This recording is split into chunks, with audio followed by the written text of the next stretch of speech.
Na priso karon sa Magpet Municipal Police Station si Rene Gonzales, 54 anyos, residente sa Esperanza, Sultan Kudarat.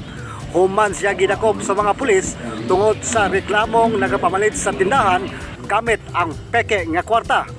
Sumala ni Police Major John Minidel Kalinga, ang Chief of Police sa Magpet Municipal Police Station, midayo pa sa Magpet ang suspect aron muhimo og krimen.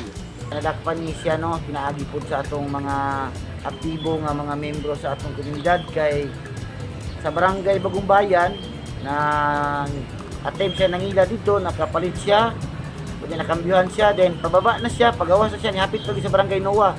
So in a matter of pila ka minuto lang, daghan na siya og nabiktima. So maay na lang ang atong komunidad abtik, nakasumbong dahil sa atong kapulisan ug ato dahil ni siyang nahimo aglakang ug atong nadakop ang mga suspect.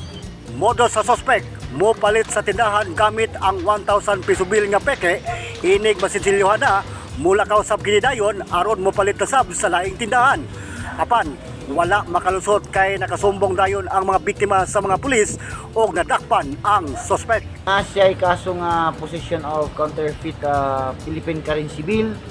So under sa itong revised penal code, bawal po na magpuputa o ka ng mga peking ang kwarta. Das labi na kung ato pag siyang gamiton as attender, kung baga himo siyang pangbayad.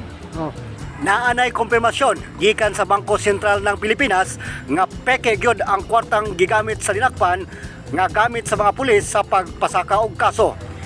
Gisubay na sab sa mga pulis ang mga kaubanan ni Gonzales nga mga sabungero nga maoy tinubdan sa peke nga kwarta. Regilan Yaman, Newsline Philippines, Province of North Cotabato. Stay safe.